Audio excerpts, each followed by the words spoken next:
Assalamualaikum warahmatullahi wabarakatuh. Selamat pagi anak-anak. Pada pagi hari ini kita akan belajar tema 6, subtema 1, pembelajaran 3. Pada pembelajaran 3 ini kita akan belajar yaitu salah satu contoh dari media cetak.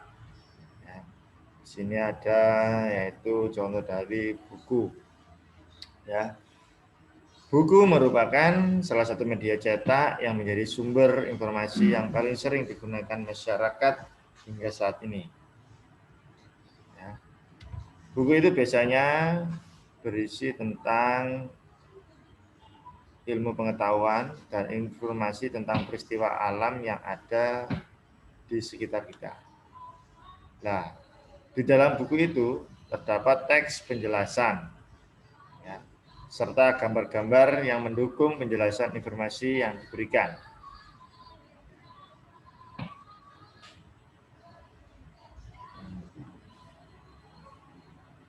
Untuk materi selanjutnya di sini, ya, sesuai dengan buku yang ada di atas tentang lingkungan, ya, nah, manusia dengan lingkungan alamnya.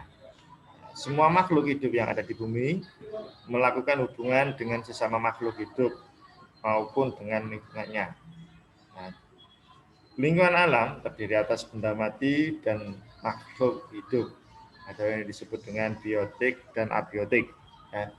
Lingkungan alam merupakan sumber penghidupan bagi makhluk hidup karena alam menyediakan semua kebutuhan makhluk hidup.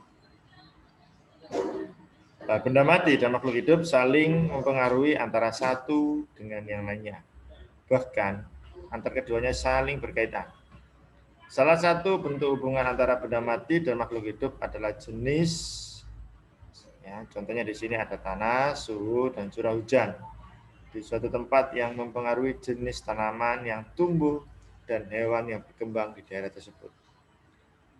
Ya, makhluk hidup juga dapat mempengaruhi benda mati. Contohnya daerah yang banyak tumbuhannya akan menyebabkan daerah tersebut menjadi lebih sejuk. Nah, ini contohnya ada seorang Pak Petani, ya, yang sedang menanam padi di sawahnya.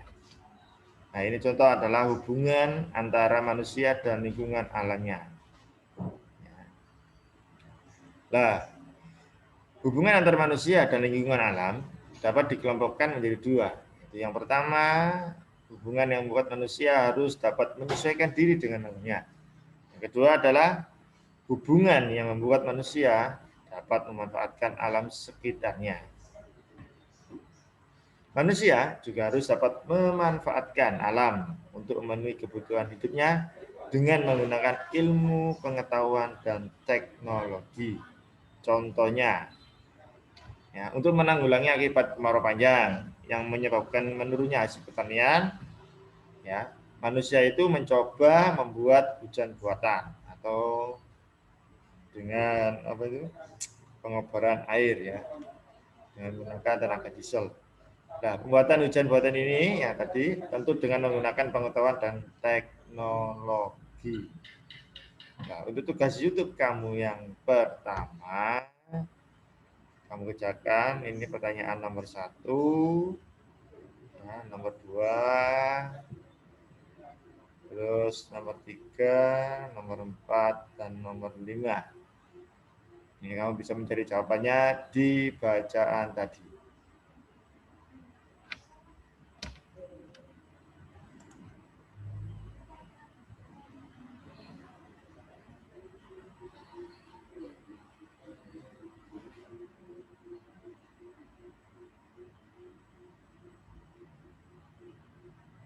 Ya, lanjut ke materi selanjutnya, yaitu di sini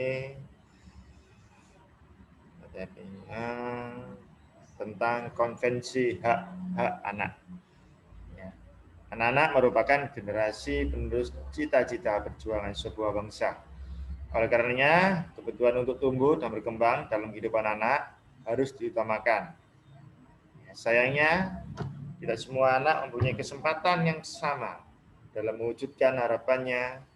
Ya. Banyak di antara mereka yang mengalami kesulitan untuk tumbuh dan berkembang. secara sehat dan mendapatkan pendidikan yang terbaik. Hak-hak mereka terabaikan sehingga menjadi korban kekerasan. Oleh karenanya, Perserikatan Bangsa-Bangsa atau disingkat dengan PBB mensahkan yaitu namanya Konvensi Hak-Hak Anak. Ya, pada tanggal 20 November 1989. Konvensi ini bertujuan untuk apa? Yaitu memberikan perlindungan terhadap anak dan menegakkan hak-hak anak di seluruh dunia. Ya. Menurut konvensi ini, ya, hak anak itu dikelompokkan dalam 4 golongan. Yang pertama, hak kelangsungan hidup, hak perlindungan, hak tumbuh kembang. Yang keempat yaitu hak berpartisipasi. Ya. Tadi materi dari tentang konvensi hak-hak anak.